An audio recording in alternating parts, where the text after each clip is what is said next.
sa Psalm 92:1 and 2 po. Sabi po dito, ang magpasalamat sa Panginoong Diyos ay mabuting bagay. Umawit na lagi, purihin ang alam kataas-taasan.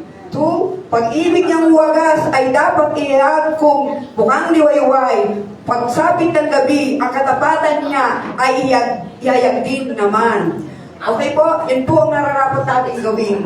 Lagi pong sabihin ng pag-ibig at katapatan niya. Okay po, tayo po'y manalangin na, tayo po'y yumuko, tayo po'y kumikit. O Diyos, aming Ama, na napakabuti at makapangyarihan sa lahat. Tunay, O Diyos, na Ikaw ang Diyos namin na dapat namin purihin, pasalamatan palagi. O Diyos, dahil dapat ka lamang pong awitan ng aming taus-puso at pasasalamat, Panginoon. Dahil Ikaw po, Panginoon, ang may likha ng lahat ng bagay. Maging ang tanglaw sa langit, Ikaw po ang naglagay. And Lord, salamat po sa sandali ito na kami, Panginoon, ay tulungan mo na Ikaw ay Panginoon sambahin sa Espiritu at katotohanan. At palahin mo po ang banal mong gawain. At higit sa lahat, Lord God, kami po ay saliksikin ang mga puso ng bawat isa. Dalam namin, Panginoon, kahit kami gumawa ng mabuti, hindi maaaring hindi kami nagkakamali. Kaya patawarin mo po kami, pakikinis ng banal dugo sa lahat ng aming pagkakasala, sa aming mga gawa, sa mga nasasabi namin na iisip namin, Panginoon. Lahat ng ito, Panginoon, ay batid mo. Kaya Lord, linisin tugasan po ng banal ng dugo ang bawat isa po sa amin. Panginoon, hiningi namin tubay ng banal na Espiritu Santo na siyang pamanguna at pumuspos po sa bawat isa. Ang pagpupuri na ito, Lord God, ay magmula sa aming puso, sa aming mga labi, hayag namin ang kabutihan mo at katapatan mo, Panginoon. Tunay na wagas ang pag-ibig mo, Panginoon. Simula pa ng pagkikagising namin ng umaga, nandun na po, Panginoon, ang iyong, ay pinadadamo mo na, Panginoon, ang iyong katapatan at ang iyong pagmamahal. Yan, Lord God, kami po, Panginoon, ay lubusang magpupuri. Itakahayag namin ang iyong dakilang pangalan at aming itataas sa aming kalagitnaan. Panginoon, maraming salamat. Ikaw po ang manguna at magbigay sa bawat isa ng Panginoon ang kasiglahan. Maging Panginoon sa lahat ng awitin, sa mga instrumento. Panginoon, lahat po at mula sa simula hanggang sa matapos. Maging mga salita mo, Panginoon, na ay pakikinggan, Panginoon. Ikaw po, Panginoon, ang tunay na maghahayag at aming Panginoon pakikinggan at laging buksan ang aming pangunawa at aming Panginoon, laging sundin ang iyong mga sinasabi. Panginoon, maraming pong salamat. O Diyos, ihanda mo ang puso ng bawat isa na mayroong kagalangan. O Diyos, ito po ang samot pananahin ko sa matagis at pagkapangyarihan ng pangalan ng bugtong na anak si Jesus. Amen and amen. Thank you, Lord.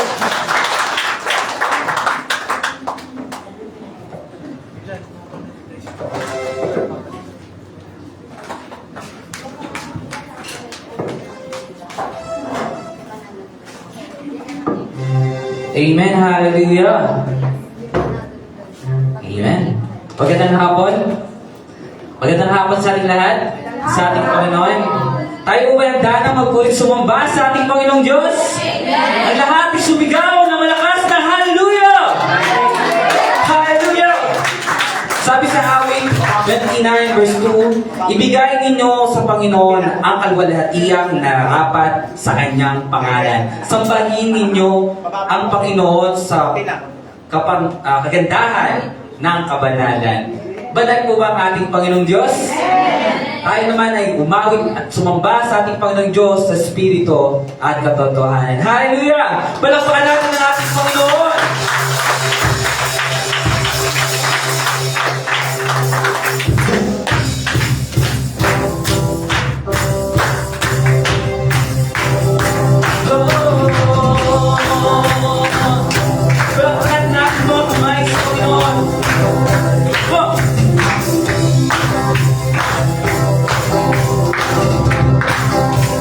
Lagi ko, O Diyos, sa'yo'y naawit.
dakila ng Diyos na hari, aming ihahaya. Magpagkailanman ang awit ay magsalamat sa iyo. Ginawa ang kapangyarihan mong gawa. Sa limang sandali, dakilan mo'y makikita ng mga ama mong pagkilos. Aming inaasama iyo. Ginawa ang kapangyarihan mong gawa. Pupurihin ka, sa iyo ay sasamba.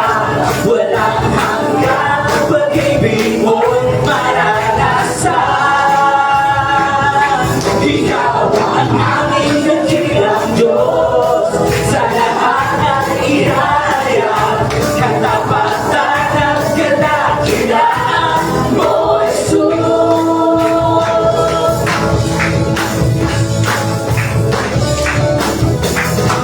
Kadakilaan Diyos na hari, aming ihahayag. Magpakailanman ang awit ay magsalamat sa iyo. Ginawa ang kapangyarihan mong gawa. Sa limang magalain, kadakilaan mo'y makikita ng mga anak mong pagkilos. Aming inaalam iyo. Ginawa ang kapangyarihan mong gawa. Pupurihin ka, sa iyo ay sasamba. Walang hanggang pag-ibig mo'y maranasan. Ikaw ang aming dakilang Diyos, sa lahat ang ihahayag. Katapatan at kadakilaan mo, Jesus. Pupurihin ka, sa iyo ay sasamba. Walang hanggang pag-ibig mo'y maranasan. Ikaw ang aming dakilang Diyos, sa lahat ng ihahayag. Katapatan at kadakilaan mo, Jesus. Katapatan at kadakilaan mo, Jesus. Katapatan at kadakilaan mo, Jesus.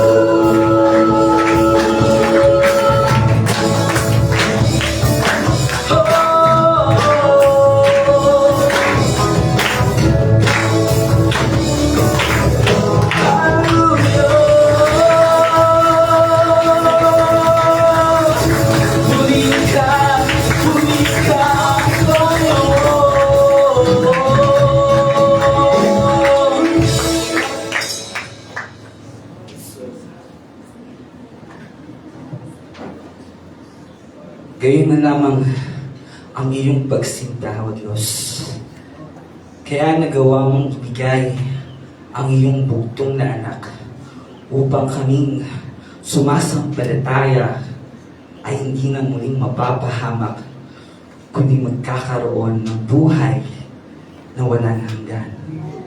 Salamat, O Diyos, sa dakilang mong gawa, sa kahanga-hanga mong gawa, at sa labis na galak, patuloy na bumubuhos sa aming mga puso sa umaga.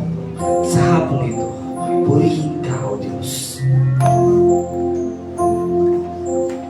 Layo ng kalamagan,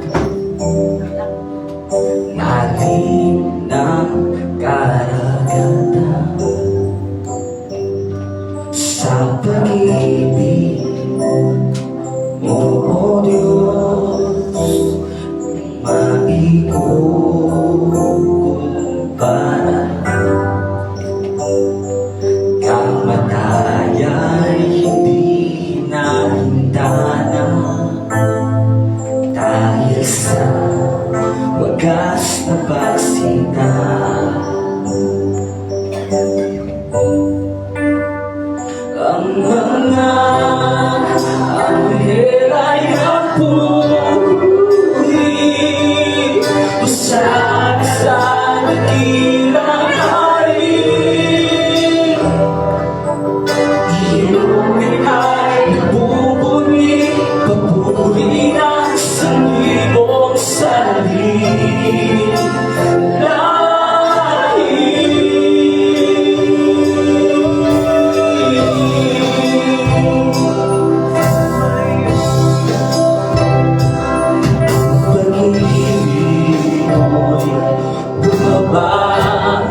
nagpagalit, nagpatawad sa aking sana. Sa krus, iyong pangako, itinapako, dahil sa wakas na pagsinta.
O ang katapatan mo sa amin, Panginoon, mula noon pa man. Mula pa sa aming mga kanunuan, Lord God. Hanggang sa mga panahon ngayon. At maging sa aming mga magiging saling lahi. Ikaw ay tapat. Ang pag-ibig mo ay tapat. At hindi nagbabago. Kaya sa umagang ito, hayaan mo kaming awitan ka ng iyong pag-ibig. Pasasalamat sa lahat ng nagawa mo sa buhay namin, O Diyos. Purihin ka, Panginoon.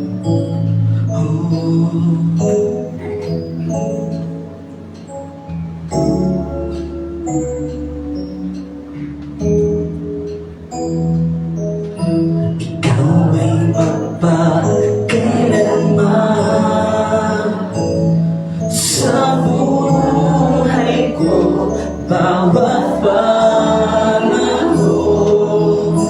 Sa kamay mo'y ingatan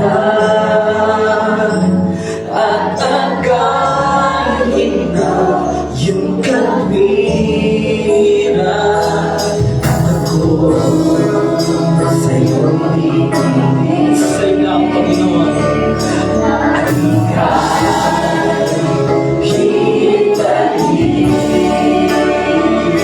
sa kapapatan mo ang gawin ko, isahin mo pag-ibig sa kabila ng lahat, basta nabibigay.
ng aming mga pagkakamali at pagkakasala, ng aming mga pagsuway. Still, Lord God, you love us. Still, Lord God, think of us as your apple of your eyes, Lord. Salamat, Panginoon. Minahal mo kami. Kaya sa umagang ito, mapapuhin pagsamba sa iyo, O Diyos. Hallelujah!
Ang nais ng Diyos, huwag tayong kumapit sa Kanya. Siya ang kakapit sa atin. Ano man ang maging pagsubok o bagyo ng buhay na dumating, bumitaw man tayo sa Kanya, siya hindi bibitaw sa atin. Amen? Hallelujah. Palakpakan natin ang ating Diyos.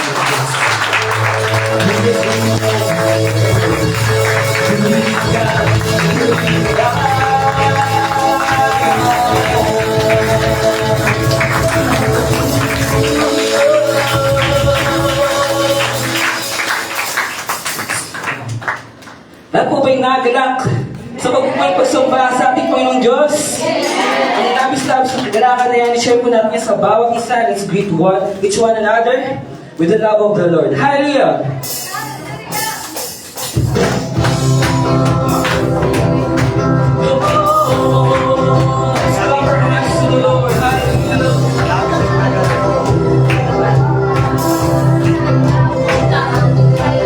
Manalangin ko o Diyos sa iyo nayawi. Ika'y papurihan sa kalangitan.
Masarap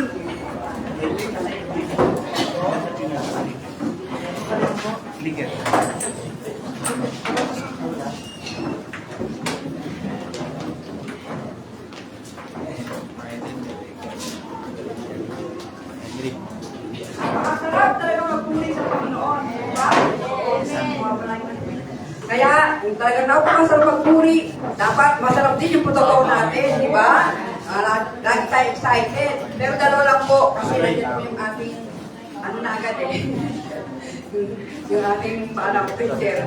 Okay po, si Ate Babe. Hindi pwedeng hindi tayo magpapasalamat kasi narito pa tayo.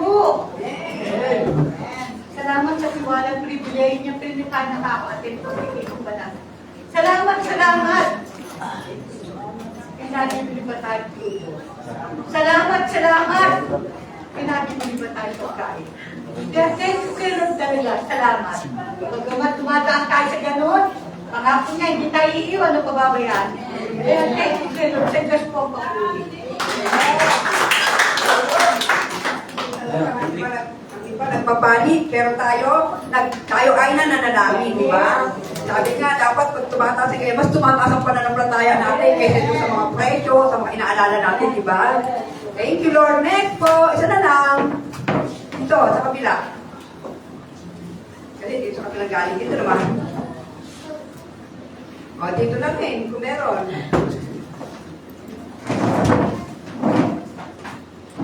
Yeah? O, yun na. Di ba siya? Dito po, sa kabila, huwag na tayong mahiya. Kasi iba dyan may ready talaga. Kasi dapat kasi po yung mga madalang namin marinig, kita po talaga nabibigyan namin. Diba? Marinig namin naman yung patotoo nyo para lalong nakaka-bless po sa makikinig. Amen? Sana po? Dito na lang sa kabila, mula sa kabila. Kasi po nag-iintay yung ate, ano? Siya, kasi. Call na lang din. No? Ayan po. Sige po, ako po nagpapasalamat po kay Lord. Siyempre sa soul ko. Nagpapasalamat po kasi sa akong student na nandito po ngayon. Ayan po. Salamat po kay Lord na nakarating po siya. At hindi po siya napigilan ng kaaway. Kaya sa Diyos po talaga ang kapurihan. And patuloy po na ipapanalangin din yung isa po pong student na kakachat lang po kanina. Pero claiming na po na ililid po siya ng Lord din dito next week. Kaya sa Diyos po ang kapurihan. Amen. Salamat sa Panginoon, dahil isa lang, di ba? Libo-libong anghel ang nagdiriwang sa langit. Okay po? O sige na po, enter natin ating mga sarili at tayo makikinig po sa salita ng Diyos mula po sa ating bagong patuloy. Brothers pa, Castillo po.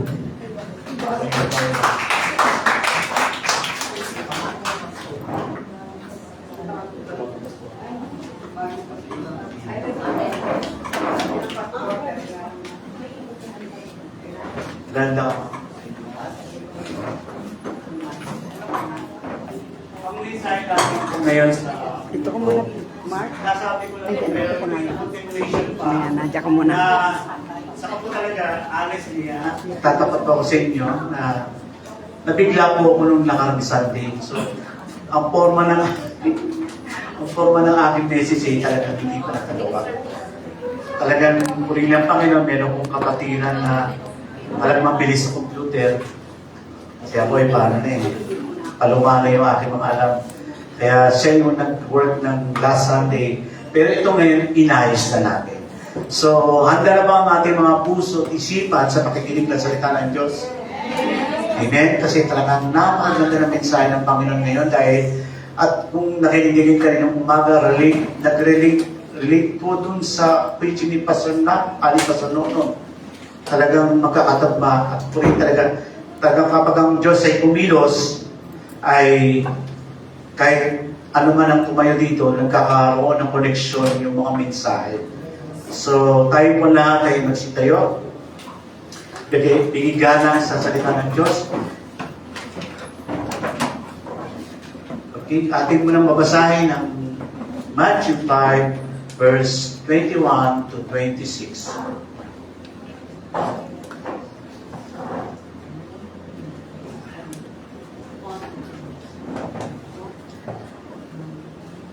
Ito po ay talagang sinasabi ng Panginoon na dapat lagi natin tandaan na kapag tayo ay dumadaan sa ganitong mga pagsubok, ay isubok talaga natin sa Panginoon. Siyempre, tao pa rin tayo. Nandiyan ang ating mga damdamin na mapusok.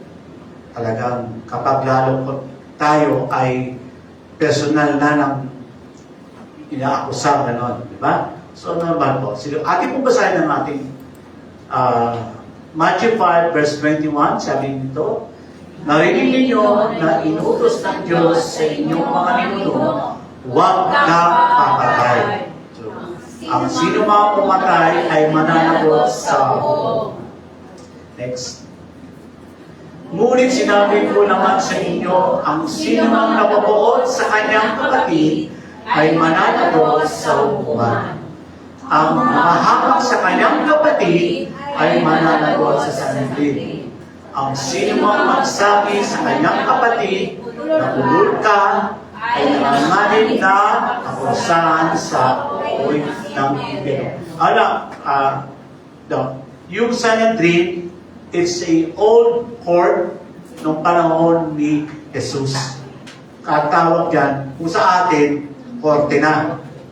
Or justice, justice hall, o gano'n. Sa Israel, or sa bansang Israel, Sanhedrin, it's composed of elders o mga pariseo na sila yung magiging hukom. Okay, next po. Sabi pa rito, kaya kung mag-aalay ka ng handog sa dambana para sa Diyos, at naalala mo may samaan na loob sa iyong kapatid, iwan mo muna ang iyong handog sa dambana at magpagsimula ka sa Kanya. Pagkatapos, magbalik ka at maghandog sa Diyos. Kung may ibig magsakdal sa inyo, makipag-ayos ka agad sa kanya bago makarating sa hukuman ang inyong kaso. Kung hindi, ay dadalhin ka niya sa hukom at ibibigay ka nito sa tanod at ikukulong ka naman sa pinagkuhan. Last, tandaan mo, hindi ka makakalabas doon hanggat hindi mo nababayaran ang pauling-uling piso na dapat mong bayaran. Tayo po ay magsipo. Maraming salamat, Panginoon. Dalangin ko, Panginoon, ang iyong Banal Espiritu Santo at ikaw po ang mag-usap ngayon sa ako dito na hindi ako nakikita kundi ikaw, Panginoon. Amen? So God is talking to you right now. Amen? Siya ang Lord sa tiyan. Jajump lang tayo ng isang verse sa next please, sa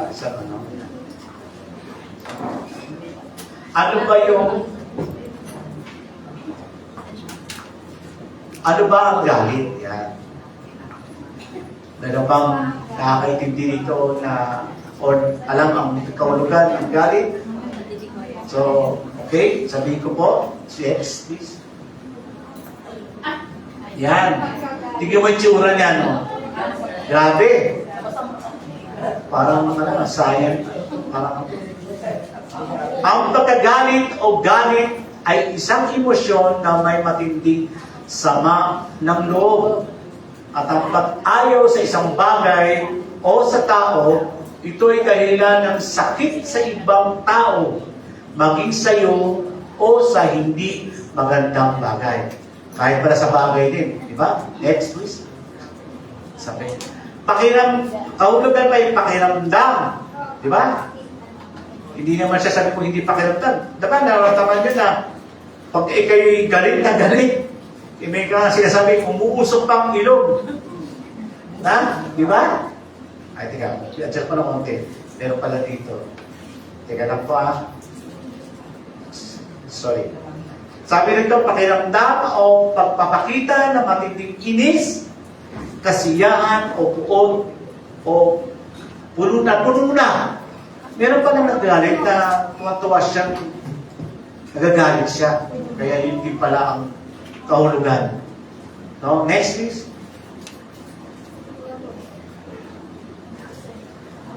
Yan. Halimbawa, pag nagagalit kayo, totoo lang, di ba? Huwag mo sabihin, di talaga, ibig sabihin talaga, makakapagsalita ka. Tama o mali? Parang di agree lahat. Tama ba o mali? Sino ba ito nagagalit na ganun lang? Wala, di ba? Talagang kailangan ilabas mo. Yan? Tandaan nyo ha? Kailangan ilabas mo. Kaya ito yung mga halimbawa pag ikay nagagalit ang mga sinasabi niya, ang salita. Yan. Next. Isa pa, nasasaktan, di ba? Kaya ka nagalit dahil nasaktan ka. Di ba? Hindi naman yung nagalit ka na walang dahilan. Iba na yun. Ibig sabihin, problema ka na. Hello? Di ba? Tama ba? Kaya ka nagalit dahil nasaktan ka? Tama po? Ayun. Okay. Next please. Isa pa, naiinig ka. Hanggat maaari ayaw ko makita si Chona. Nakatingin kasi sa kasistola. Di okay lang yun. Di ba? Ganun yun eh. Naiinig ka. Hanggat maaari ayaw makita yung tao niyan. Talagang sobra ang galit mo. Next please. Ayan. Naiinis. Isa pa. Hanggat maaari talaga I would say na ayaw mo na siyang makita talaga, nahihilita ka, tapos hindi maayos ang araw mo, talagang may inis ka. Yun yung mga lumalabas sa damdamin. Tama ba? Okay. So, nakaka-relate ba lahat? Next, please. Okay. Yan. Jump lang tayo sa verse 21. Bukod sa galit, then may talagang sinasabi ng Biblia, ang pagpatay ay talagang hindi pinahihintulot ng Diyos. Dalangin ko naman sana, kahit anong gusto mo ng galit, huwag kayong papatay. Talaga. Ayon ng Panginoon. Bakit? Next please. Sinabi, buksan natin ang ating Biblia, Exodus 20, verse 13. Malinaw na sinasabi sa Biblia, kahit anong galit, kahit anong sama ng ginawa sa iyo, kahit personal ka na, kahit binabas, bashing sa cellphone. Yun ang uso ngayon eh, mga high-tech na eh. Binabash. Kahit marami ka nang nag-dislike sa iyo, ang sabi sa Biblia, huwag kang papatay. Malinaw. Mga kapatid, di ba? Talagang parang gusto mo ng kumbaga dahil sobrang ginagawa sa paninira sa akin. Next please.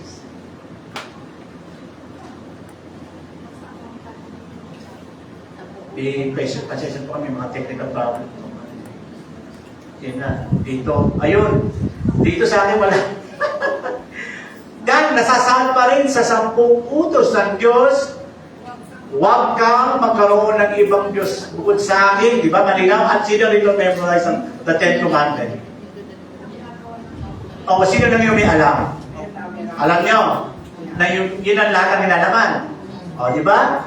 Pang-anim na huwag kang papatay. Amen? Di ba? Ang lino pa lang na binigay ng Diyos through Moses na talagang ibinigay na para sabihin sa mga Israelita na ito ang aking 10 utos na binibigay ko sa mga kababayan kong Israelita. Amen. Malinaw na malinaw. Kaya kapatid, kaya galing, huwag tayo darating sa ganitong punto. Next please. Death penalty. Akala natin it's law. It's biblical pala talaga. Kapag ikaw ay pumatay, ay talagang kamatayan talaga ang igagawan sa iyo. Next please. Di ba? Dahil sinabi, buksan natin ang ating Biblia, bilang or number sa English, 35 verse 31, ang sabi, sino mang pumatay na sinasadya o talagang intended or intention talaga na ikaw ay gagawa ng ganong krimen, ay hindi maaaring tubusin ng sarili. Wala na, pero dito, dami na pinatay, nakawala pa rin. Sa Biblia pala, hindi pala pwede. Kahit ano pang pantubos, diba? May nangyayari, no? Diba? Dami ng pinapatay, pero malaya pa rin. Kaya kawawa yung pamilya ng mga pinatay. Sabi dito, hindi maaaring tubusin ng salapi. Dapat siyang patayin. So, kapag buhay ang iyo, kapag buhay ang iyo, inutang, buhay din ang kabayaran. It's biblical pala po. Tandaan niyo po yan sa Book of Numbers or sa aklat ng bilang. Next please. Sabi dito, parang napakadaling sabihin ang salitang huwag kang papatay. Di ba? Di ba na? Dali lang eh. Ay, huwag kang papatay. Pero, huwag pag doon sa puntong galit na galit ka na, pamilya mo pinatay. Oo. Sabihin, hindi ka gaganti. Diba? Ganun lang. Laging nagiging balita eh. Kapag pamilya mo pinatay, gaganti ka. Tama? Kaya nga sabi dito, si Jesus ay nakagawa ng kamamanghang koneksyon sa pagitan ng pag-iisip at paggawa. Next please. So sa Lord Jesus na, ang layunin ng Diyos sa pang-anim na utos ay mas palawigin ang salitang katanungan. Kasi sa term ng tao, kapag pinatay ang pamilya mo, so your first action is to revenge. Tama? Buhay sa buhay, di ba? Ganun ang laging balita. Hello, di ba? Kaya, ito'y pinalamigan pa ng ating Diyos na ano dapat yung katarungan sa hindi pagpatay ng tao. Na hindi ka na kailangan pumatay. Ang Diyos na ang bahala, di ba? Next please. Sabi dito, ito'y mas malalim na kailangan gawin sa ating pag-iisip at damdamin tungo sa bawat tao. Sa bawat tao. Next please. Sabi nga, ang pagkakaroon ng galit mo sa kapwa ay pagpatay na din sa tao. Oh, di ba? Kung yung nakarang linggo na sabi ko sa inyo, di ba? Meron talaga kahit sa isip lang at sa galit na pananalita, pwede mo siyang patayin na doon. Malalaman niyo mamaya kung ano yung spam. Na kahit sa salita, pwede kang pupatayin ng tao. Papaliwanag ko mamaya. Next please. Sabi sa Juan 3:15, mamamatay tao ay napupuot sa kanyang kapatid at nalalaman ninyo ang buhay ng walang hanggan ay wala. Kung inulit ko ang buhay na walang hanggan ay wala sa mamamatay tao. Wow. Diba? So, biblical lang talagang malabog magkaroon ng buhay na walang hanggan ang isang pumatay na ng tao. Kung titignan natin in base sa Biblia. Next please.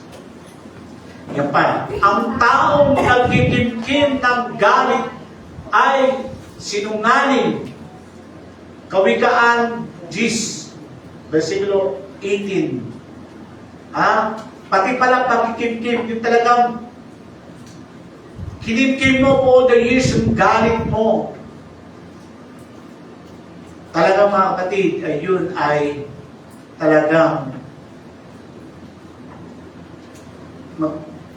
tendency na ikaw yung magkakaroon ng pagsisinungaling, everything na okay lang ako, kaya pala nagtiyatawag na yung parang may sinasabi ka, puputok na, sasabog na ang galit. Diba? Isa ako dyan sa naging biktima niya. Kwento ko. Ito, next please. Sabi pa rito sa Efeso 4, versikulo 26, huwag kang magalit na nagkakasala ka. Kung babasahin ito sige, basahin nga natin ang Ephesians 4 verse 26. Basahin nyo. Iyan sinasabi dyan yung hanggang maaari, huwag kang lubugan ng araw ang galit mo. Yung araw na yan, talagang sabihin mo na doon sa kagalit mo, talagang humingi ka ng tawad. Dahil yan na siya. Sinakit na Efeso 4 verse 26. Pwede kong basahin? Tagalog na. Sige pa sis. Kung magagalit man kayo, tuwasan niyo mga kayo magkakasala. Huwag niyo hayaan din sa pag-aaral. Yung mga sino rito na lumipas na at lumubog na kinabukasan na may galit pa rin. Ayaw ko magsalita. Dati ganun ako. Dati. Nalubugan na ng araw yung galit ko. Ito talaga. Pero I thank the Lord nung ako'y nakakilala sa Panginoon. Natututunan ako pag nagalit ako yung oras na yan, kailangan didimitan ng tawad. Sa taong pinagalitan natin. O nagalitan. Amen? Amen. Ayaw ng Diyos na lubugan ng araw. Kaya kung may galit na kayo sa akin, sabihin nyo na. Sige, next please. Hello. Sabi dito, sa pangalawa, so yung una, ang papatay. Yan yung resulta ng galit. Ngayon naman sa pangalawa, mag-ingat sa iyong salita. Sa verse 22 ng Matthew 5. Ayan. Paano natin iingatan ang ating mga sinasabi? Yan. Ito pa lang siguro maganda siguro basahin natin yung verse 22 ng Matthew 5. Sino pa na?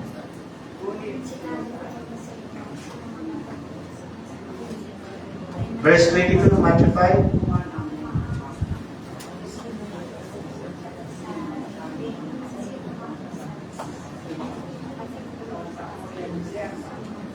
Meron na ba nakakita? Sige po, basa. Sino ang nagbubuot sa kanyang kapatid ay nananagot sa hukuman. Ang mamama sa kanyang kapatid ay nananagot sa sarili. At sino ang magsabi sa kanyang kapatid, dudol ka, ay nangangalit ng mapagsahan sa apoy ng impyerno. Tingnan niyo lang po ang sinabi sa Biblia, no? Sa salita ng Diyos.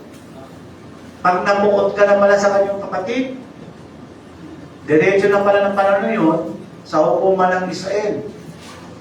Nakita niyo? Doon pa lang, diretso na. Wala nang pero may sinabi ang Panginoon dyan. Next please. Ang salitang raka ay ibig sabihin ay wala kang silbi, wala kang kwenta, inutil, bobo. Grabe, no? Salita pa lang raka. Ang salitang ito ay nag-ugat sa salitang duruan. Ibig sabihin ng duruan, to speak you. Parang, talagang grabe naman. Pag ikaw pala ginuruan, mababang uri ka pala. Parang na yan. Ayun. May duruan na. Okay. Next please. Yan. Yung pwede. Yan. Sabi nga, ito daw ito ang epekto sa taong sinasabihan mo. Inutil ka, next, bobo ka, wala kang silbi, pangit mo, ang taba-taba mo. Selfish. Sorry, hindi naman. Masama na yan. At ito ang resulta ng sasabihin ng tao na sinabi mo, I hate myself. Alam, ito ayaw ko ikwento to, pero kailangan nyo malaman kung paano ako nakipapa sa ganito. Biktima ako ng ganito. Kung titignan niyo si Barnes Pang, ang ngiti, smart, pero deep inside, may trauma ko. Noong elementary days ko, araw-araw na lang ng ginawa ng Diyos, pag ako'y papasok, lahat nila lang akong tinatawag ng pilay. Pilay. Ganun. Sakit doon. Diba? Sa isang murang edad na bata, ay tinatawag lang akong pilay, robot. Kasi para maglakad, robot ng grade 5 to grade 6. Kinalakihan ko na yun.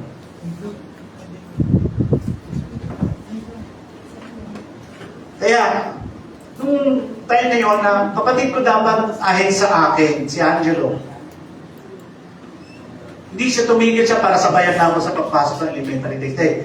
Kada na lang ako pumapasok, napapaaway kami ng kapatid ko. Dahil pag may narinig siyang pilay, ahawakan niya, ako naman, isasaklay ko siya. Talaga, nagiging troublemaker kami ng kapatid ko dahil ayaw ng kapatid ko talaga tinutokso. Tapos yun, hanggang sa dinuruan din ako, grabe talaga. Dinuruan ka na kasi sabi ka pang pilay. My growing years, yun yung trauma ko. Tapos, Jeffy, grade 6, isa pang lumagtap, nagkaroon ako ng crush. Yung crush ko rin, gusto rin ako. Yeah. Mga pupunta na ingay, ha?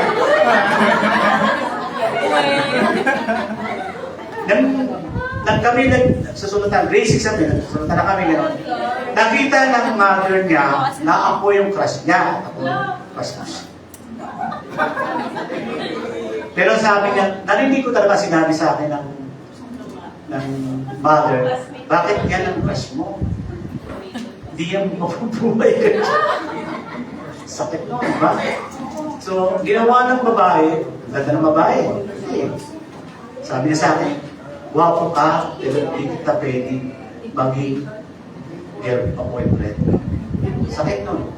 Tapos nung graduate kami ng elementary, hindi ko na siya nakita, pero dala-dala ko yung sakit. Kaya, parang in the high school day, takot ako umibig. Dahil gano'n na yung laging, nakikita yung traumatic na ginagawa sa akin. Kaya ako kung ginagawa ko, naiiyak lang ako. Sabi ko, Lord, salamat ako. Nakapagkalabanan ko na. Pati nung high school day, di ba, moment mo na yung magka-JS Bob ka? Pag kami, kasi 4th year ako noon, Utilyon. Tama? Utilyon. Handa na ako, nakapag-ready na ako. Pero nung sinabihan ako ng teacher ko, hindi man direkta sinabi sa akin ng teacher ko, nung high school, sabi niya, huwag mo rin sabi yung kapatid mo, ikaw na lang, Angelo. Sakit mo. Kaya yung JS pa, hindi ko naranasan. Thank you. High school din. Ganun ang buhay. Kaya yung days na yun na talagang habang akong malaki ako nagkakabinata, yung sakit na yun na dala-dala ko lagi. Nung nakilala ko si Lord, bagamat sinubo ko na sa Kanya, naandun yung pain. Kaya itong mga sinasabihan ng mga taong ganito, huwag niyo sabihin, naka-recover na sila. Kaya, very sensitive ako kapag nasasabi sa akin na offended ka ba? Ganon. Talagang, deep inside, na-offend ako lalo pag yung binababa ako. Hindi mo kaya yan. Pati nung nag-work ako, pati yung kapitbahay ko, sinabi niya, ikaw lang, alam mo, si Mama Silina. Sinabi sa akin na, yan ang anak kong kawawa. Hindi makakapag-asawa. Sinabi. Pero balik kapalit daw. Ako yung unang magkakapatid na nag-asawa. It's funny but I was loving someone not to understand me in my growing years. Talagang hirap. Kaya kami mga PWD, pag nasabihan nyo ng mga ganong salita, ikamamatay namin. The Lord is really, si Lord na nagpapalakas sa amin. And then, yung pangasawa ko is a Sunday school teacher. Yun, at alam natin yun. Siya na yung aking wife ngayon na salamat binigay siya sa akin na naiintindihan niya ako. Pero pati di sa kamag-anak ng asawa ko, sabi niya, sa daming-daming lumiligaw sa iyo, sa buwi ka pa bumaksak. Ito, sakit din yun, di ba? All the pain I was carrying on the years of my life, I had just so weak. Glory to God. So, when I'm making this struggle, really effective talaga ako. Yung pag-down sa akin, pati sa work ko, pati dito sa city yun. Hindi na ako nagsalita sa inyo na, bakit ako nawala doon? Ganun din ang nangyari sa akin. Dinadaw nila yung pagkatao. Sinuro na lang ang balong para sa akin na, pero yung pain, sa salita pa na makakapatay din ang tao. Lalo yung dinadaw ng tao. Kasi siya ang kapatid. Caring lang ako. Kasi, hirap talaga. Until now, dinadala ko pa rin yung pain.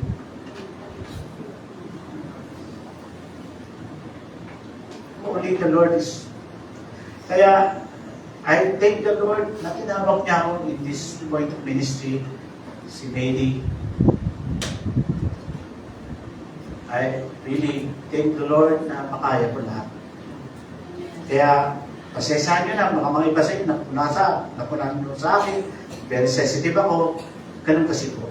Kasi yung pinagdaanan ko, dala-dala mo yung pain in your growing years. Meron ba rito katulad ko rin? Diba? So, yeah, Lionel. Same with Lionel. Kaya naintindi ako si Lionel.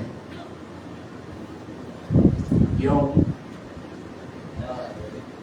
alam ko, nakakarera si Lionel ang mga pagtutukso na talagang yun ang pwedeng ilig. Alam niyo, totoo talaga. Gusto ko lang pakamatay mo, sabi ko. So dami ng tao, takot ang Diyos. May kapansanan. Di mo, kaya ako yung maputing-maputi sa magkakapatid dahil ako yung lagi nakakulo sa bahay. Sineshare ko sa inyo to dahil epekto ng isang tao, sinasabihan yun ng magaling masalita.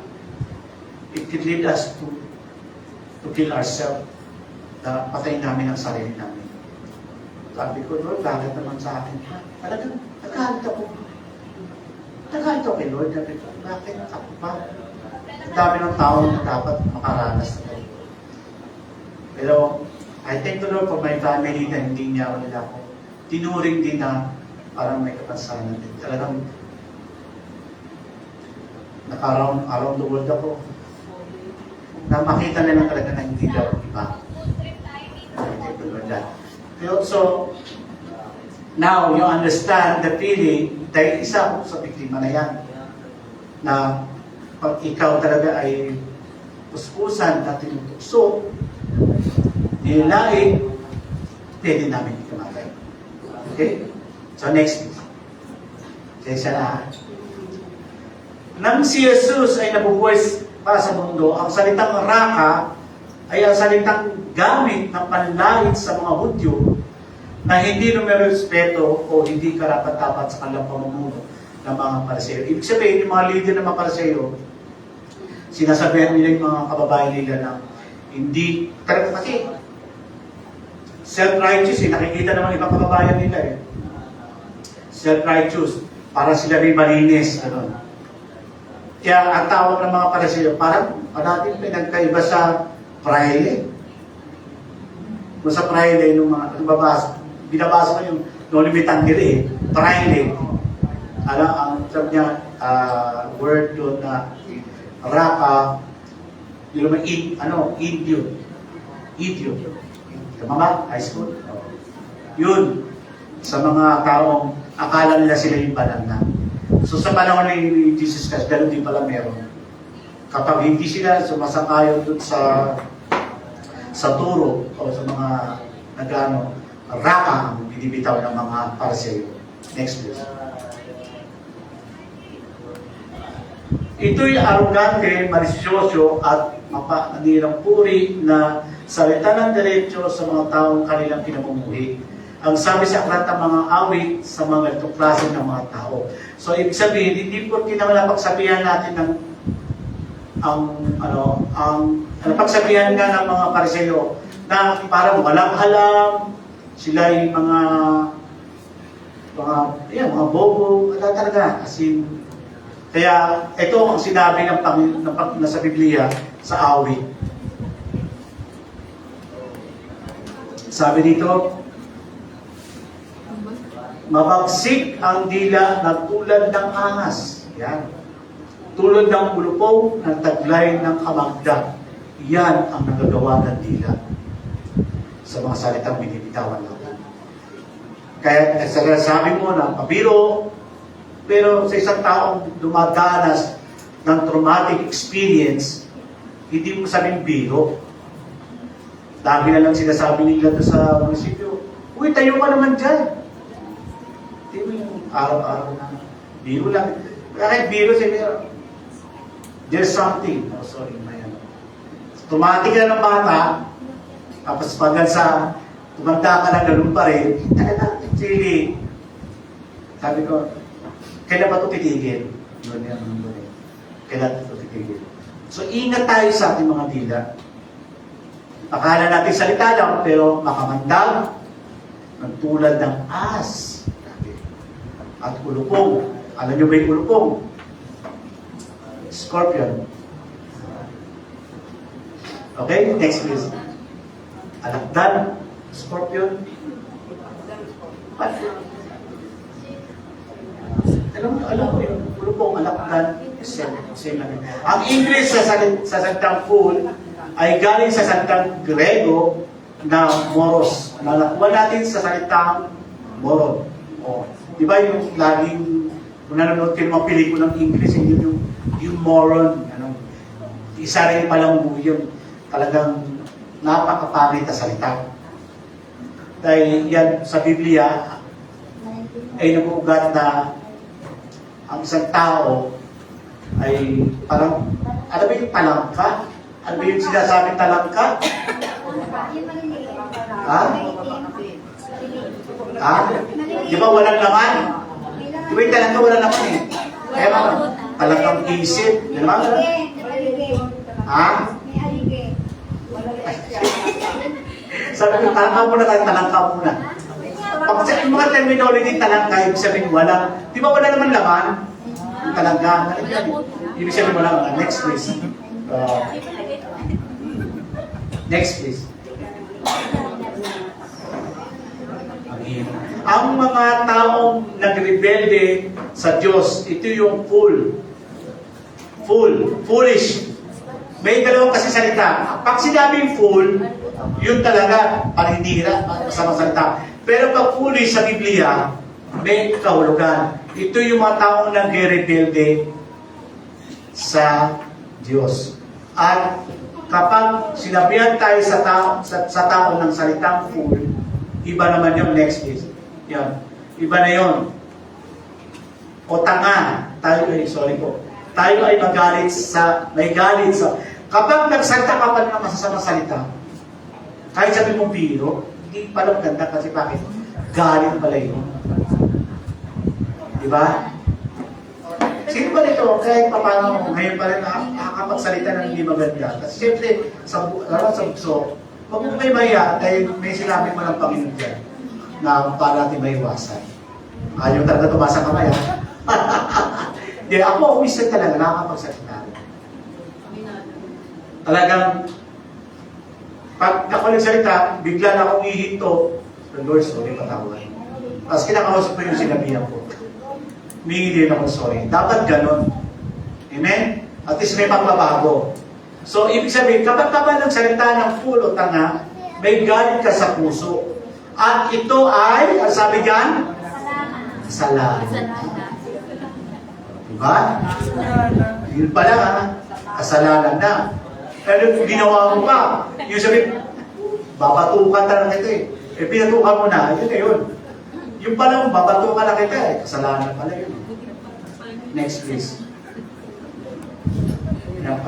Ngunit kung sasabihin mo sa kanila sila ay mangmang o pulis dahil nagrebelde o lumalaban sila sa Diyos. At yun ang tama. Pabor sa kanila yun dahil binalaan mo sila. Na sila talagang huwag kang maging mangmang sa Diyos. Diba? Kaya, kasi si Lord din po gumamit na salitang foolish. Bakit yun ay hindi yun masama? Ang fool ang masama. Yung foolish, para sinasabihin ka, huwag kang maging mangmang sa Diyos. No? Na hindi ka na nagbabasa ng Biblia, hindi ka na nananalangin, hindi ka na nagsisimba. Dahil sabi mo, kahit hindi ako nagsisimba, nasa Panginoon pa rin ako. Yan, mga katwiran eh. Kahit hindi ako nagkaroon ng fellowship, nagbabasa pa rin ako. Kahit hindi ako nanalangin, basta ako pa rin sa Panginoon. Maling katwiran ko. That every time, what you do, always don't forget na makipag-fellowship ka sa mga kapatiran.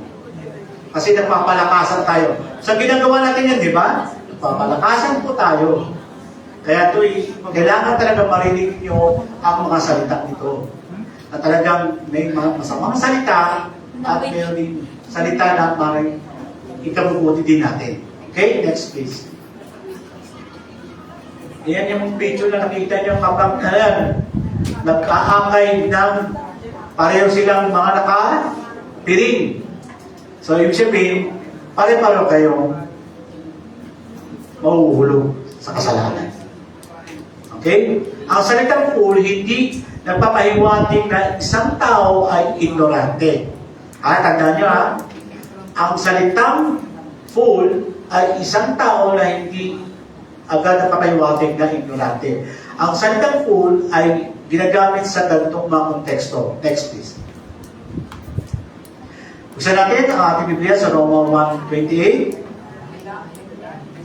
Dahil ayaw nilang kilalanin ng Diyos, hinayaan sila ng Diyos sa masasamang pag-iisip at sa mga gawaing kasuklam-suklam. So, ibig sabihin, kapag ikaw ay hindi na pinikilala sa Diyos, may time na talagang ikaw rin ay hahayaan ng Panginoon Diyos. Huwag tayo sana dumating sa ganong panahon na hindi mo na agad talagang binibigyan ng panahon ng Diyos. Hello? Di ba? Hindi mo na siya kinikilala. Baka dumating ng panahon, hayaan ka na ng Panginoon Diyos. Kasi ayaw mo siyang kinilalin eh. Di ba? So malinaw sinasabi sa Romans 1:28, hayaan ka ng Diyos. At anong klaseng tao ito? Next please. Ito yung reprobate mind. Ano kung sana po. Dalangin ko na huwag tayo dumating sa ganong punto na talagang hindi ka na nakikinig sa iba. At ito pa yung sinasayang pasaway o silang isip na. Pag silang isip, hindi yung yung talagang ayaw mo nang tumanggap ng payo. Ayaw mo nang tumanggap ng katuwan. Yung parang mali yung ginagawa mo, huwag mo yung gawin, pero ayaw pa rin. Huwag, napudalagi ko, huwag tayo darating sa punto na tayo ay mag-iisang reprobate mind. Wala nang pinapakinggan. Next please. Buksan natin sa Kawikaan 1:7. Sige po. Buksan natin mga kapatid. Ang sabi, ang paggalang at pagsunod kay Yahweh ay pasimula ng karunungan. Yan, no? Ang paggalang at pagsunod ay simula ng karunungan. Ngunit walang halaga sa mga mangmang ang aral at ang mga saway. Yung mga hindi na tumatanggap ng katuruan, yun talaga ay walang karunungan.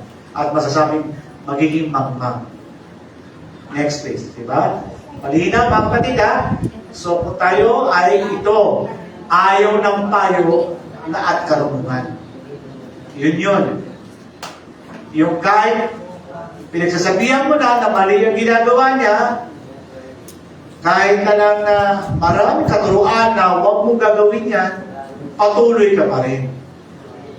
So mga kapatid, may tendency na tayo ay maiiba ang ating mga isip sa pananaw natin sa Diyos. Kapag lalo tayo hindi nakikinig. Kaya kung may pastor, kaya kung may mga tagapagsalita, leader, na inyong malalapitan, kung kayo ay nagkakaroon na makatanungan sa inyong buhay Kristiyano, andyan po para sila kayong gabayan. Amen ba?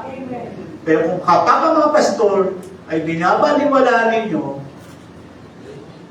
pwede tayong may tendency na hindi tayo tumatanggap ng katuruan.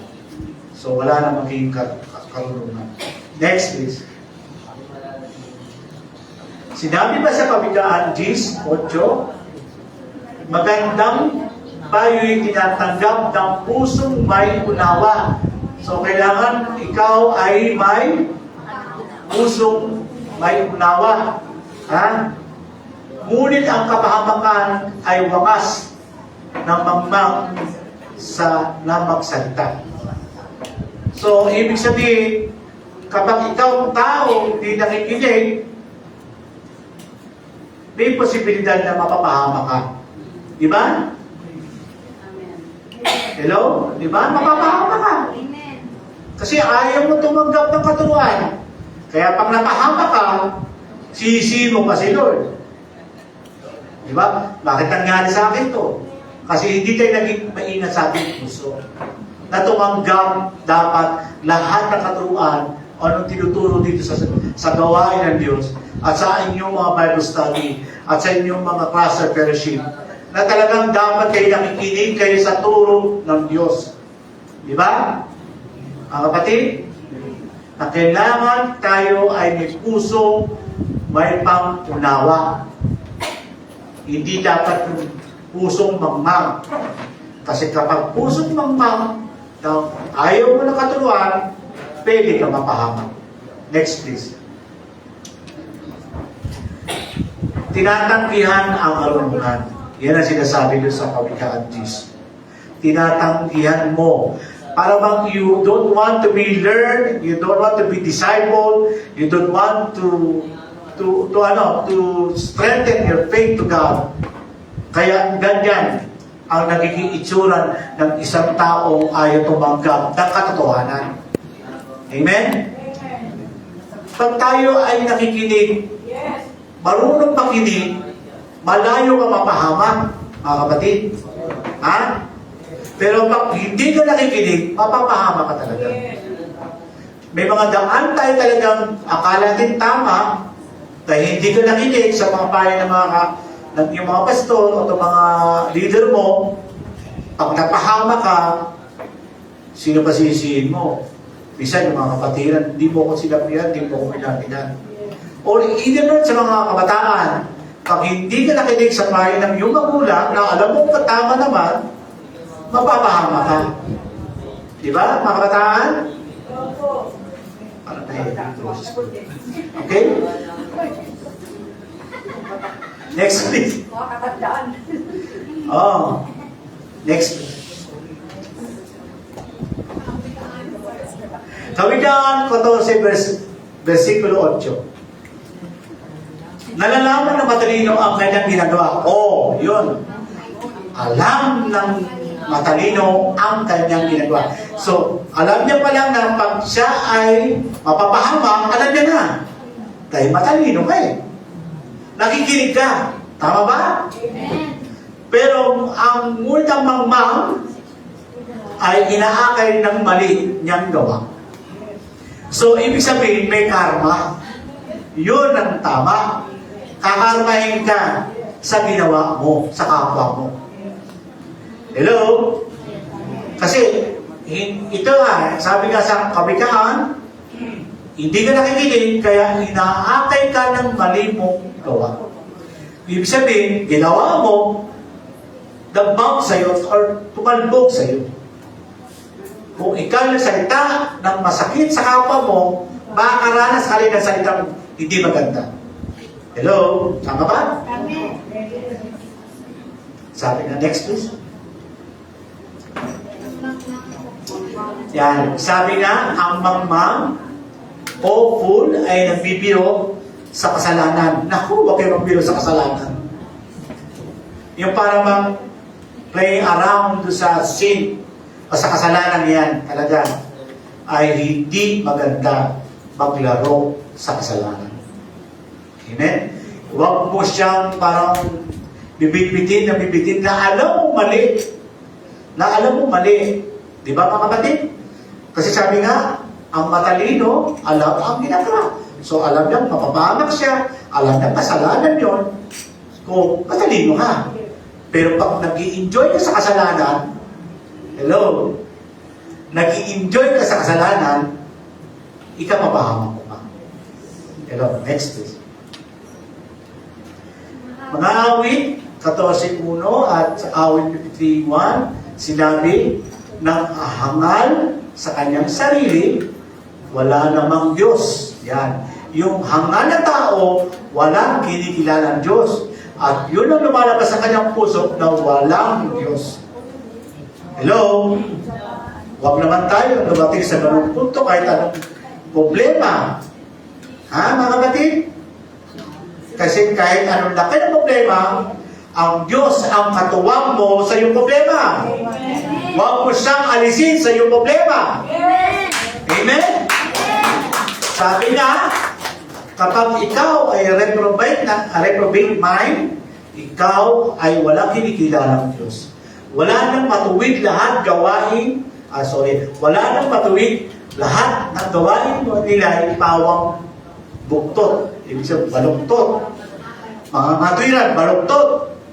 Eh, pastor, alam naman ng Diyos yung puso ko, mali yun. Huwag natin kasalanan na hindi pati, brothers pa, kailangan mo nang matin. Oo nga po, alam naman ng Diyos ang puso ko. Hindi ako nawawala sa Diyos. Yan. Maling at baluktot na katwiran. Hello? Mahimik kayo. Di ba? Huwag natin lagi tayo na alam ng Diyos ang puso ko. Oo, alam ng Diyos. Ayaw mo na magbasa? Ayaw mo na manalangin? Ayaw mo na fellowship? Alam pa rin ba ng Diyos? Ibaris pa kasi paano na mabasahin?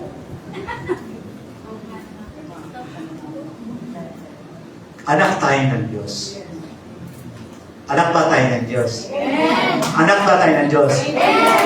God will provide. Diba? Yun lang mga kapatid. Huwag tayo masyadong negatibo.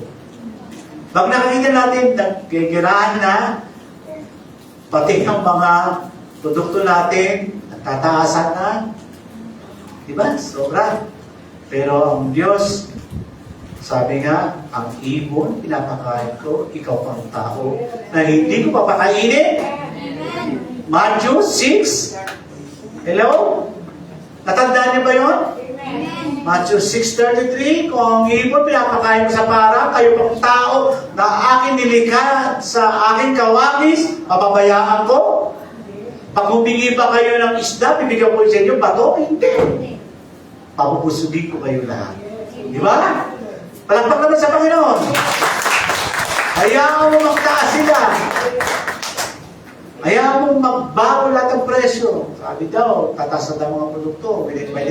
Pwede this next week. Tataas ng gasolina. Kaya may mga gas station na, yung mga presyo ng gasolina. Di ba dati, para na, ewan ko kung nakita ni Tatay Chong nun. Dati yung mga presyo na, gano'n. Ngayon, ang forma na ng taas ng presyo, yung gumagano na, nakatore na. Ibig sabihin, talagang tumataas sa lahat. Pero God will provide. Sabi niyo, God will provide. And I will go to the church. Kahit anong mangyari. Amen? Amen. So, next po. Ayan. Yan yung mga taong nagsasabing, parang okay, yan. Ito yung itsura ng mga tao, wala daw Diyos. So, yan. Nakita nyo? Ang mangmang sabi sa kanyang puso, so nanggagaling sa puso, walang Diyos. Yan yung mga nagpapanik-balik na. Kanina sa preaching ni Pastor Nono, panik-buying na raw. Tayo mga Kristiyano, buy lang ng buy. Huwag na tayo mapanik. Di ba? Bakit? Huwag kayong magtataka na, huwag kayong buy. Di ba sabi mo kanina? God will provide. Amen? So, buy lang tayo ng buy, huwag na tayo mapanik. Amen? So, next please.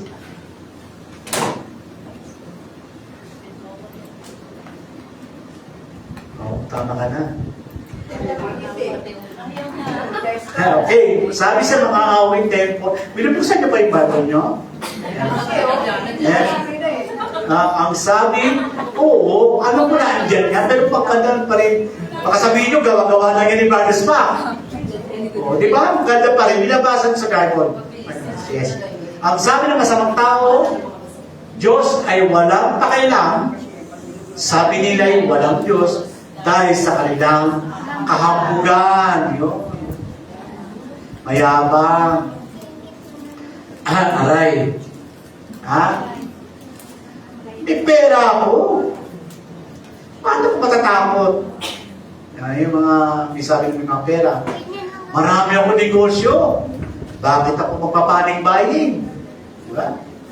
Pero sabi nga, ito ang mga taong kawawa sa darating na panahon.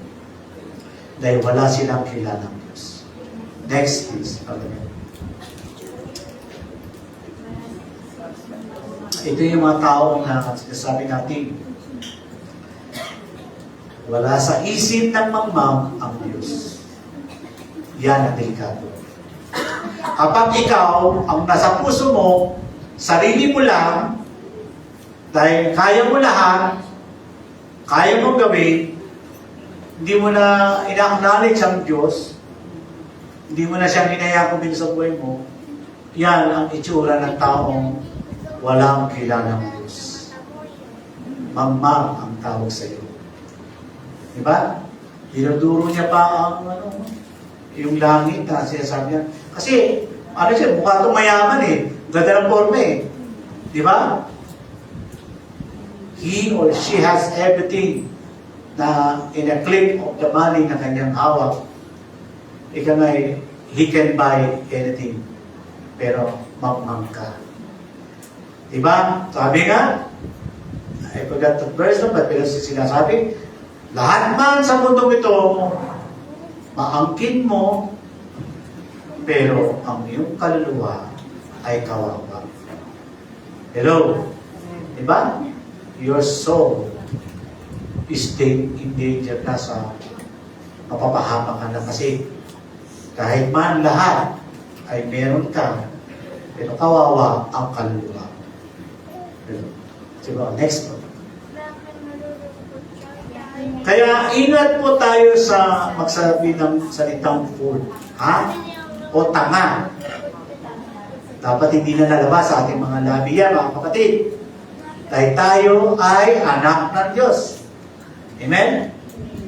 Sa kapwa, ito'y totoo. Lalo kapag nalaman, next. Natin sa salitang Grego, ang ibig sabihin pala ng fool o tanga ay walang Diyos. Ha? Nalaman niyo na ngayon. Ang salitang fool, sinasabi mo, walang Diyos. Kaya ingat tayo mga kapatid.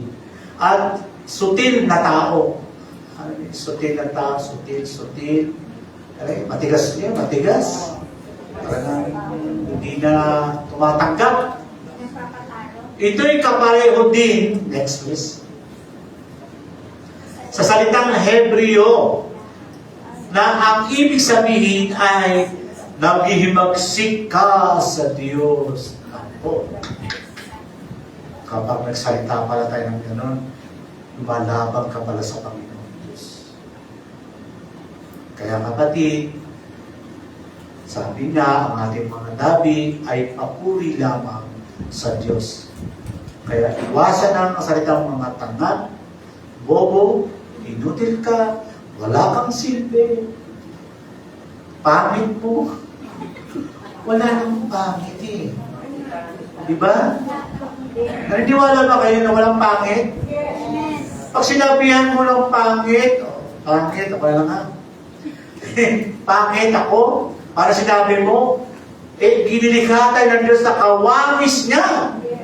Hello? Bakit kayo magsasabi? Pangit mo naman. Ha? May mga kabataan, kahit biro, iwasan natin yun. Dahil yan ang mga salita, ang ibig sabihin, naghihibagsik ka o lumalaban ka sa Diyos. Amen, mga kapatid? Next, please. Pangyayari na ang inahalimbawa ni Jesus na pinaalalahanan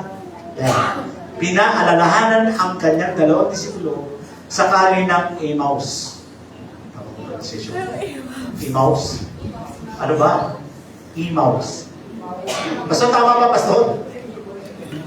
Emmaus, yung lugar. Emmaus. Sige na, tama na yun. Okay na yun, pareho. Magkakapatid naman din yun. Okay, so next please. I think, yan, sabi. Lucas 24:25, he said to them, how foolish you are and how slow to believe all that the prophets have spoken. Ito po yung after na si Jesus Christ mag-risen or mabuhay, na nakasalubong niya ang dalawang disipulo na hindi pa rin maniwala na si Jesus yun. Kaya sabi nga ng Panginoong Jesus, hanggang kailan kayo na kayo maniniwala ako'y buhay. Yan ang sinabi niya sa dalawang disipulo. Kasi di sila naniniwala na si Jesus pa rin nakasalubong nila. So next, anong access denied?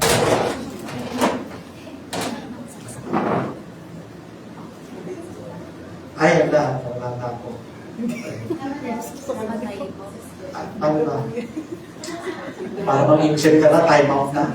May maiiwan pa ako pasalita doon eh. Kaya pwede bang ma-activate nyo? Kaya na yun. At least, may natutunan pa tayo sa araw na ito. Sa susunod na mga araw, at sa araw na ito, iiwasan natin magsalita ng masama. Dahil ito pa lang po, ang inyong lingkod, ang example na tumaan sa mga traumatic na mga salita, hanggang ngayon dala-dala ko pa. Maling salita, pwede nyo kong patayin sa salitang niya. So, hindi lang ako, pati si Lainanet. Ganyan po, kadamdamin ang isang may kapansanan. At you are very thankful to God na kayo'y walang kapansanan. Na araw-araw na lang ang buhay nyo, kayo ay papahiyain, tutuksuin. Kaya naiintindihan ko po yung mga nagbubuli. Ito yun. Kaya I understand. Pwede na ba? Ayun na. So, tatalikod na lang ako dito. Ang sabi ito, yan. Next please. Mga kapatid, next please. Ito na yung huli kong sasabihin. Ano ang dapat gawin sa dila at magiging kahinatnan? No, anong gagawin sa ating dila at magiging resulta ng mga sinabi natin? So, abangan po natin sa susunod na linggo. Kung ako pa rin po yung ma-institute na magsalita sa inyong harapan. Okay? So, yan po ha. So, huwag natin kalimutan ha. Maganda po yan ang mensahe na ating ibibigay ng ating Panginoon Diyos. Tayo natin magsitayo.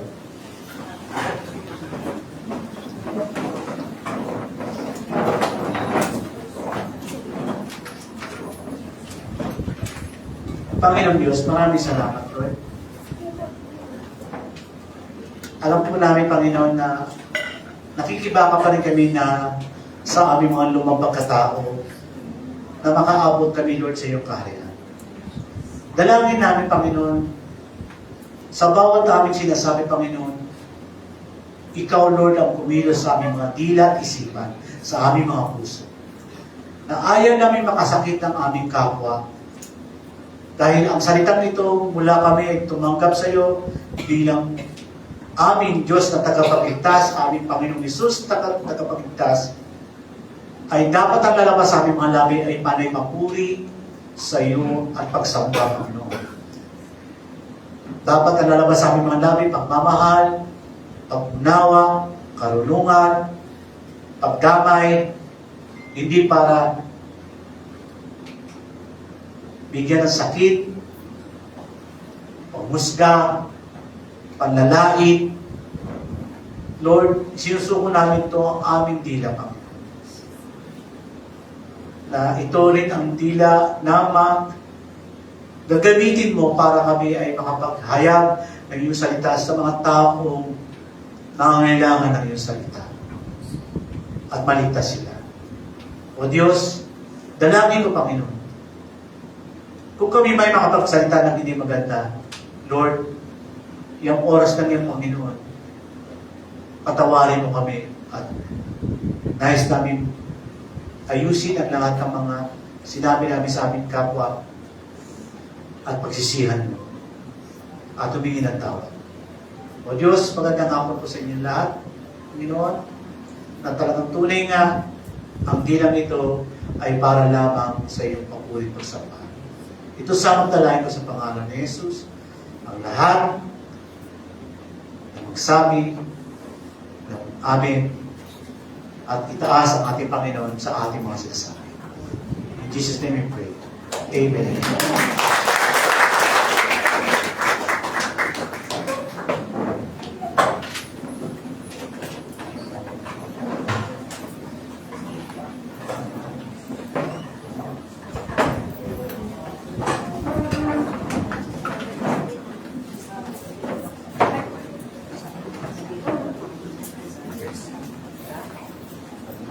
Praise. Thank you, Brother Spock, sa magandang mensahe na yun. Napag-usapan lang po ng leaders ng church na i-inform po kayo sa update sa ating pledges. So kung alam niyo po, meron tayong sinimulang pledge campaign itong February na meron tayong goal na maka-raise tayo ng 180,000 no? Para yan po sa ating sound system, pagbili ng laptop at saka bagong printer. No? So, sino nakatanggap ng sulat doon sa ating pledge? Ano ko marami kami binigyan ng sulat? So, yung wala pang sulat, pwede namin kayo bigyan ng sulat. Pero yung pong marami pong nagbibigay na rin. No? Pero as of last Sunday, ang raise na po natin ay 46,931.1. So, hindi pa siya nakakalahati doon sa goal natin. Actually, hindi pa rin ito umabot doon sa presyo ng ating sound system. Kaya, in-encourage po namin kayo no, na yung hindi pa nakapagbigay ay magsimula po magbigay. Ang ating pong amount na ating i-commit ay 295 kada buwan, sa 4 na buwan. So, yun naman pong nagbibigay. Salamat sa Lord at kayo po ay nakapag-contribute na ito. Pero in-encourage namin na patuloy pa rin. Pagpatuloy niyo pa rin pagbibigay dito. Sa ngayon po kasi ang isang urgent need natin ay laptop. Tayo makabili ng laptop dahil yung ginagamit po ngayon actually ay cellphone lang sa ating live streaming. Dahil yung pinahirap na, yung hinirap nating laptop ay nagka-problema. So, kaya napag-usapan namin na kayo ay i-bookin, no? I-encourage na magbigay para pabili naman po natin yung yung laptop. Okay? So, yun lamang po at pakinggan po natin yung paalala sa atin sa pagbibigay. Salamat po, Pastor.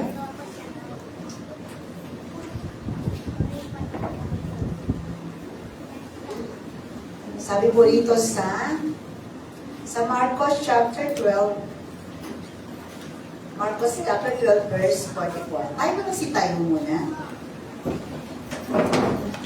Amen. So, babasahin ko lang po ito ang Marcos chapter 12, verse 44. Sabi po, sapagkat ang lahat na nagkaloob ng bahagi lamang ng kanilang kayamanan, ngunit ang ibinigay ng babaeng iyon, bagamat siya'y dukha, ay ang buo niyang ikinabubuhay. Tayo may manalangin. Panginoon, pakipagpala, Panginoon, ang mensahe niyo po, Lord. At tunay nga, Panginoon, kayo po makita at hindi po ako. Bigyan niyo po ako ama ng karunungan upang ito'y mahayag na maunawa at maintindihan, Panginoon, ng bawat isa. Tulungan niyo nga po ako, Panginoon, at lang isa na aking labi. Salamat po. Ito po aking dalangin sa pangalan ni Jesus. Amen. Amen. Tayo mo po. So, ulitin ko po, sabi rito, sapagkat, ang Marcos chapter 12, verse 13, sapagkat ang lahat ay nagkaloob ng bahagi lamang ng kanilang kayamanan. Ngunit ang ibinigay ng babae iyon, bagaman siya'y dukha, ay ang buo niya kabuhayan. Amen. So, ang Panginoon nung time na po yun ay pinagmamasdan niya doon sa templo ang mga nagbibigay at nagkakaloob. At nagkaloob ang mga mayayaman ng kanilang bahagi dahil sila ay mayaman. Pero napansin ng Panginoon ng isang babaeng balo na nagbigay na dalawang, ano lang yata dito, yung dalawang gusto ba? Sabi dito, dalawang salaping tanso pa. Alam niyo ang tanso ngayon sa atin, parang hindi na yan kailangan. So mga magandang ko po ito ang mensahe nito, ang desisyon ng magkasakripisyo sa kabila ng kahirapan. So, kailangan mag-desisyon po tayo sa kabila ng ating nararanasan, lalo na po ngayon. So isang sakripisyo na isasacrifice mo, lalo sa mga panahon ngayon, di ba? Ibig na ibibigay yung baga ibibigay yung sa tithes, sasabihin nila, naku, bibili ko lang ito ng bigas, wala kaming ulam, di ba? O minsan sabihin, wala pang masahe papunta sa trabaho, walang baon ng mga anak. So, ibibigay sa Panginoon, yun na lang muna unahin. Amen? So, minsan nangyayari yan. Kailangan tayo mag-sacrifice. So, may kwento rito, nakwento ko na rin ito dati. May isang lalaki na tawag nito na naglalakad sa disyerto. So siya ay naglalakad, siya ay pagod na pagod at uhaw na uhaw. Siyempre pag disyerte, talagang pagod ka at uhaw at maaraw pa, matirigang araw. So nakakita po siya ng isang pump. I-pump pa rin yung poso. Sa tabi ng poso na ay may isang pitcher na tubig. So nung nandun po siya, gusto niya siyempre kailangan niya ng uminom. Dahil may tubig po yung pitcher. Pero sabi doon, kailangan ng pitcher isalin sa pump para tumulo ang tubig. So, syempre, isipin sabi niya, una ako, mamatay na ako ng uwag, kailangan na yung tubig eh. So, sa buhay din po natin na, ayan na, parang, ano ang sakripisyo mo? Yung pagbibigay mo ba o yung kailangan mo? Amen? So, magdidesisyon ka. Kailangan mo yung mag-sacrifice. Ay, kailangan mo, meron kang commitment talaga. So, mamimili ka. Kasi pag binuhos mo yung tubig doon sa pump, doon mo malalaman na ang blessing pala ay sobra-sobra. Kasi dadalo yung tubig. No? Kasi pag inunom yung pitcher, pag inunom mo, wala na, tapos na. Di ba? So, tinetest din yung ating faith. Sabi, ano ba, pag ikaw may blessing ba, ano unahin mo? Yung pangailangan mo, yung utang mo, o yung mga sabihin na panggamit mo sa tahanan mo, o pagbili ng mga pangangailangan. So, unahin mo ang Panginoon. Dahil yung binigay mo, masigit pa tatanggapin mo. Amen? So, yung po yun. Kaya tayo ay magbigay.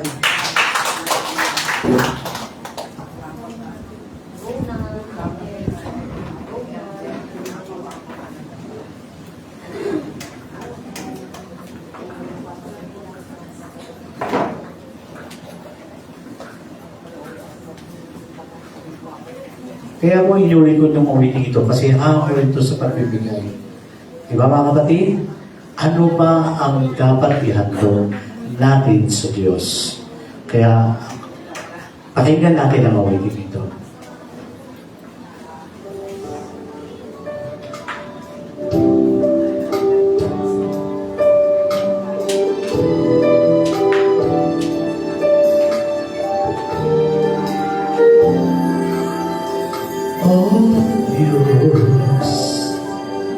Sa iyong lahat ng pagsamba luwalhati,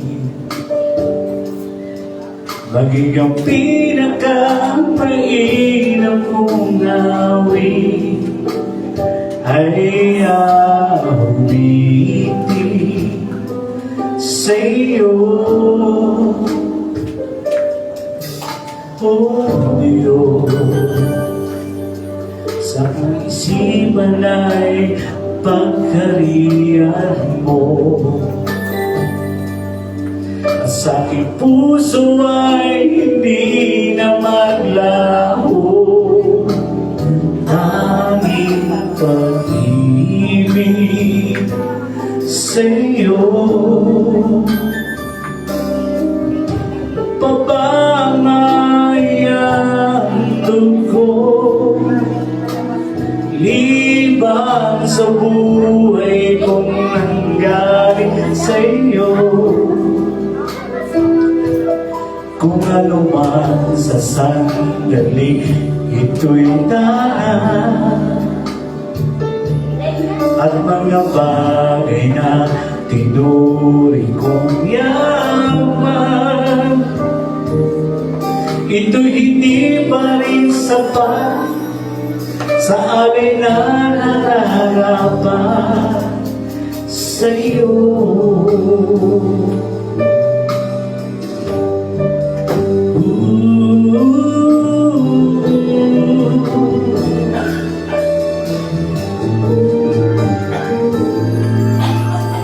Oh Diyos, sa iyong lahat ng pagsamba luwalhati,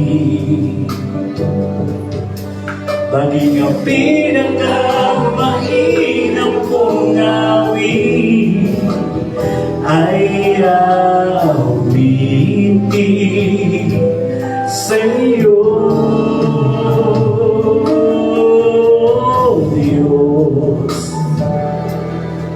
Sa aking isipan ay pagharian mo, at sa aking puso ay hindi na maglaho, tanging pag-ibig sa iyo. At pabamayang dugo, liban sa buhay ko nanggaling sa iyo. Kung ano man sa sandali, ito'y tanga, at mga bagay na tinuri ko yaman, ito'y hindi pa rin sapat sa alay na nararapat sa iyo.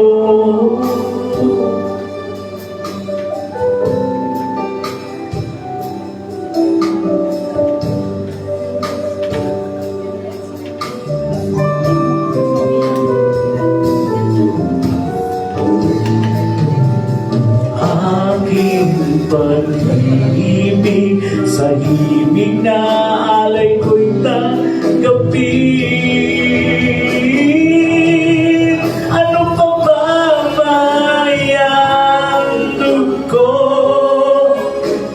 libang sa buhay ko nanggaling sa iyo, Diyos.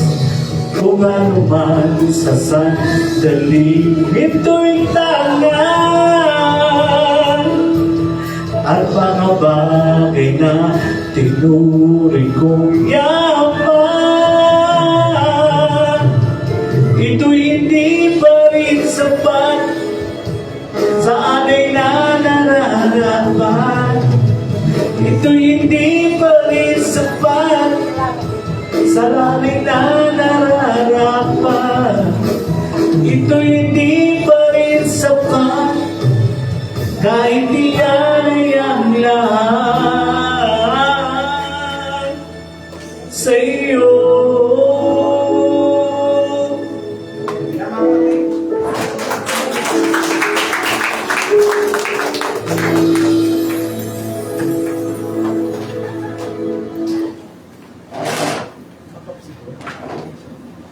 Sige po, ating ipag-pray. Mga kaloob. Hallelujah, Lord. O dakilang Ama sa langit, kami po lubos na nagpapasalamat sa patuloy na pagpapala mo sa buhay po namin. Hindi man yung Panginoon pinansyal, hindi man Panginoon Lord God yung Lord God physical. Yung tunay Lord na pag-ibig mo na lubos-lubos Panginoon na inahandog mo sa buhay po namin. Dahil lahat po Lord na meron kami, ito po'y galing sa inyo. Kaya ito Lord, binabalik po namin ito Lord na may pagmamahal, may pangasakripisyo Panginoon. Lord, hindi namin tignan kung ano mga sitwasyon na nangyayari sa kapaligiran sa panahon ngayon, Lord. Tignan po namin, Lord God, yung laki ng biyaya at pagpapala mo na binibigay niyo po sa amin. Kaya, Lord, maraming po salamat, pakipagpala, Panginoon, ang bawat isa na nagkaloob, Panginoon, at Lord God, na nagsakripisyo, naging tapat, at naging Panginoon, nanindigan, dapat ibigay pakipagkaloob, Panginoon, Lord God, kung anong meron sila, Panginoon. Lord, maraming po salamat. Alam ko naman, Lord, na ibabalik ito, Panginoon, na siksik at niklig na at umaapaw pa, dahil yung po promise niyo po, Panginoon, sa mga anak mo. Kaya maraming pong salamat at tunay nga ibuhos mo ang masaganang pagpapala sa mga anak mo. Sa pangalan ni Jesus na aming Diyos. Amen. Amen.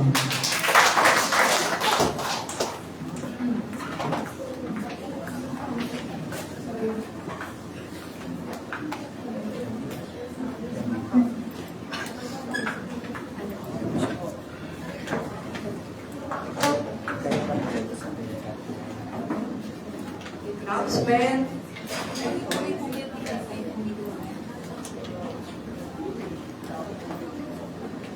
Ito po, preaching point. Ito po ay ang Solvers of the Sea Cluster.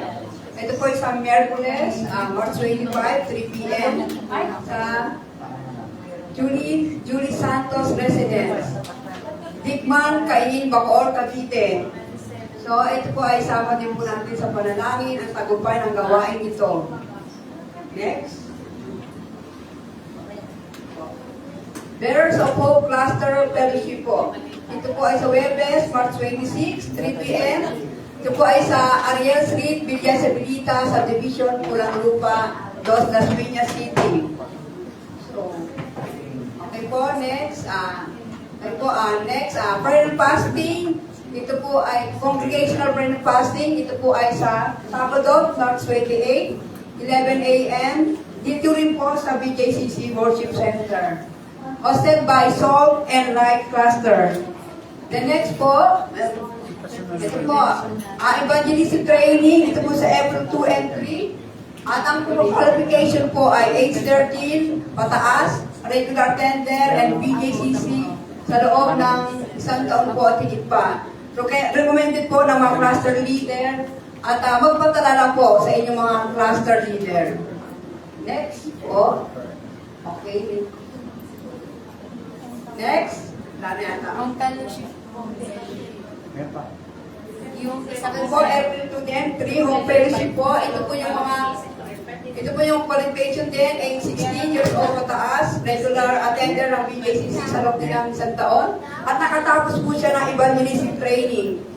At recommended din po ng cluster leader at magpatala din po sa inyong cluster leader.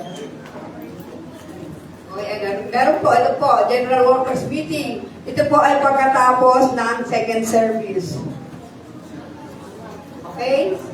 Okay, wala na po. Sige po, tayo po ito ba yun na at tayo po ay closing prayer na. Ito po, manalangin po tayo mga kapatid. Panginoon, aming Diyos na makapangyarihan sa lahat, salamat po muli, Panginoon. Ikaw po, Panginoon, ay nagbigay muli sa amin, Panginoon, ang paalala sa pamamagitan ng banal mong salita. Lord God, na narinig namin kanina, Lord God, ay tinuro po. Kaya Lord, tulungan mo kami. Tulungan mo po kami, Panginoon, na laging paalalahan kami, Lord God, na sa iyo lamang po magagaling lahat upang kami maging, Panginoon, na maayos at hindi, Lord God, ano po kami na mapagkabuod sa aming mga kapwa, lalo na po, Panginoon, sa aming sarili din, O Lord God. Tulungan mo kami, Panginoon, dahil lahat ng iyan ay mula po sa iyo. Tulungan mo kami at gabayan, patnubayan kami ng Santo ng Espiritu at mapupus kami palagi, Panginoon, dahil sa iyo lamang po lahat, Panginoon, makukuha namin ang kasagutan at ang pagiging kalmado, Lord. Lord, ikaw lamang po ang nakakabigay sa amin ng lahat ng iyan. Kaya Panginoon, lagi po kami magpakumbaba sa iyo at lagi kami humiling, Panginoon, na kami ay laging tulungan mo. Dalam namin, Panginoon, pagkabuot, Panginoon, ay nagsasani, Panginoon, ito ng maraming bagay na hindi nakalulugod sa iyo. And Lord God, hinihingi namin po lagi, Panginoon, na kami, Panginoon, ay lagi, Panginoon, magpakumbaba. Lagi namin, Panginoon, ingin ang iyong masaganang biyaya. Dalam namin, Panginoon, wala kaming pwede ipagmalaki. Dahil kung nakakagawa rin kami ng mabuti, Panginoon, ikaw lamang po, Panginoon, gumagawa nito. Dahil, Panginoon, sa iyo, Panginoon, namin hihihin ang lahat ng iyan. Dahil sa iyo po, Panginoon, nagmumula ang lahat. Panginoon, tulungan mo po ang bawat pamilya, lalo na po, Panginoon, yung maayos na pagsamahan, at dahil salita po, Panginoon, talaga, Panginoon, hindi ito, Panginoon, magiging mabuti. Kaya amin po, Panginoon, yung dila namin, lagi namin supilin sa tulong at biyaya, Panginoon, upang ispeak, o makapagsalita kami ng pagpapala, Panginoon. Hindi po, Panginoon, ang mga magagandang salita. Dalam namin, Panginoon, ito po ay makakasira sa aming kapwa, lalo na, Panginoon, sa iyo na hindi maganda sa pandinig mo. Panginoon, pagpalain mo po ang aming mga kasambahayan. Pagpalain mo rin po, Panginoon, ang bawat tahanan. Tulungan mo kami na palagi magkaisa, magtulungan at magkaunawaan. Dahil namin, Panginoon, ang aming tahanan ay Panginoon yung binebless mo.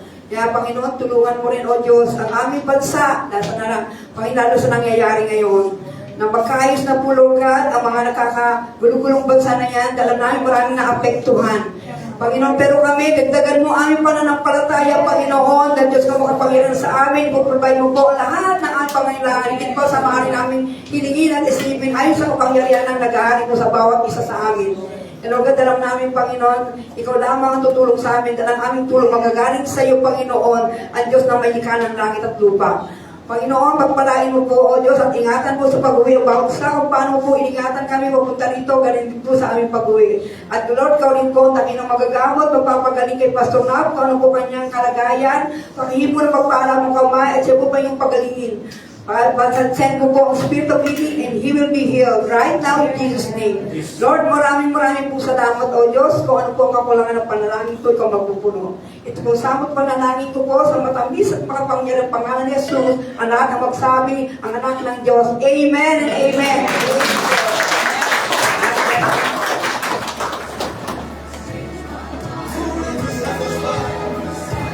Tatawag pumasok na dito sa